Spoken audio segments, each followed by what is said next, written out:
NEET தேர்வு ரகசியம் எங்களுக்கு தெரியும் என தமிழக மக்களை ஏமாற்றிய தந்தையையும் மகனையும் தமிழக மக்கள் கேள்விகளால் துளைத்தெடுக்கிறார்கள். எதிர்க்கட்சித் தலைவர் எழுப்பிய கேள்வியால் தமிழினம் வெகுண்டெழுந்துள்ளது குறித்து விவரிக்கிறது இந்த செய்தி தொகுப்பு.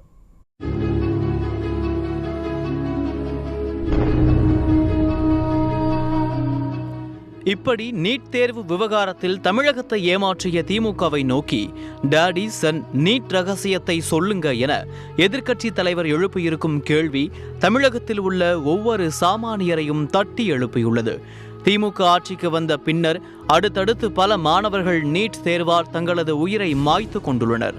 சேலம் மாவட்டம் கூழையூரைச் சேர்ந்த மாணவன் தனுஷ், அரியலூர் மாவட்டம் சாத்தம்பாடி கிராமத்தைச் சேர்ந்த மாணவி கனிமொழி, வேலூர் மாவட்டம் தலையாரம்பட்டுவைச் சேர்ந்த மாணவி சௌந்தர்யா, செங்கல்பட்டு மாவட்டம் எருக்கஞ்சேரி பகுதியைச் சேர்ந்த மாணவி அனு, கோவை கிணத்துக்கடவு பகுதியைச் சேர்ந்த மாணவன் கீர்த்திவாசன், சேலம் மாவட்டம் வடக்குமரை பகுதியைச் சேர்ந்த மாணவன் சுபாஷ் சந்திரபோஸ், திருவள்ளூர் அடுத்த காவாங்கரை பகுதியைச் சேர்ந்த மாணவன் சுஜித், தஞ்சாவூர் அருகே ஊமத்தநாடு கிராமத்தைச் சேர்ந்த மாணவி துளசி, நீலகிரி மாவட்டம் கூடலூர் அருகே பாரதி நகரைச் சேர்ந்த மாணவி ஜெயா, சென்னை சூளைமேடு பகுதியைச் சேர்ந்த மாணவன் தனுஷ், கிருஷ்ணகிரி மாவட்டம் ஓசூரில் மாணவன் முரளி கிருஷ்ணா, அரியலூரைச் சேர்ந்த மாணவி நிஷாந்தி, கரூர் மாவட்டம் கொள்ளுத்தின்னிப்பட்டியைச் சேர்ந்த மாணவி பிரீத்தி ஸ்ரீ, சென்னை திருமுல்லை வாயிலைச் சேர்ந்த மாணவி லக்ஷ்னா ஸ்வேதா, தென்காசி மாவட்டம் குலசேகரமங்கலத்தைச் சேர்ந்த மாணவி ராஜலட்சுமி, கோவை மாவட்டம் கோவில்பாளையத்தைச் சேர்ந்த மாணவி ஸ்வேதா, கள்ளக்குறிச்சியைச் சேர்ந்த மாணவன் சந்துரு, கடலூர் மாவட்டம் நெய்வேலி டவுன்ஷிப் பகுதியைச் சேர்ந்த மாணவி நிஷா,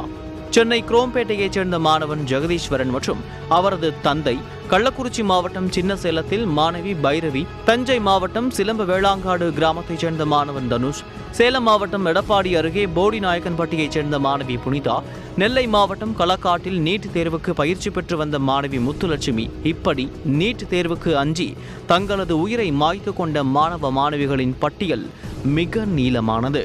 அதில் இப்போது விழுப்புரம் மாவட்டம் தாதாபுரத்தைச் சேர்ந்த மாணவி இந்துவும் இணைந்திருக்கிறார். 2021 சட்டமன்ற தேர்தலின் போது நான் கருணாநிதியின் மகன் இல்லையா என உருக்கமாக பேசி ஓட்டு கேட்ட ஸ்டாலின் இன்று 2026 தேர்தலுக்காக தமிழகத்திற்கே நான் தான் அப்பா என அபத்தமாக பிரச்சாரம் செய்து கொண்டிருக்கிறார். ஸ்டாலின் பிரச்சார வியூகத்தை மாற்றிவிட்டார். அவரது உதயநிதி 4 ஆண்டுகளுக்கு முன்னர் கவுன்சிலர் பதவியில் கூட இல்லை. இன்று துணை முதல்வர் பதவிக்கு வந்துவிட்டார். தந்தையும் மகனும் வளர்ச்சி பெற்றுள்ளனர். ஆனால் இந்த தந்தையும் மகனும் சொன்னபடி நீட் தேர்வு ஒழிந்ததா? ஸ்டாலின் மாடல் திமுக தமிழர்களை எப்படியெல்லாம் ஏமாற்றி இருக்கிறது என்பதற்கு இந்த நீட் விவகாரம் ஒன்றே உதாரணம். விடியல் விளம்பரத்தை நம்பி ஏமாந்த தமிழினம் இப்போது எடப்பாடியார் தொடுக்கும் கேள்விக்கணைகளால் விழித்து கொண்டுள்ளது.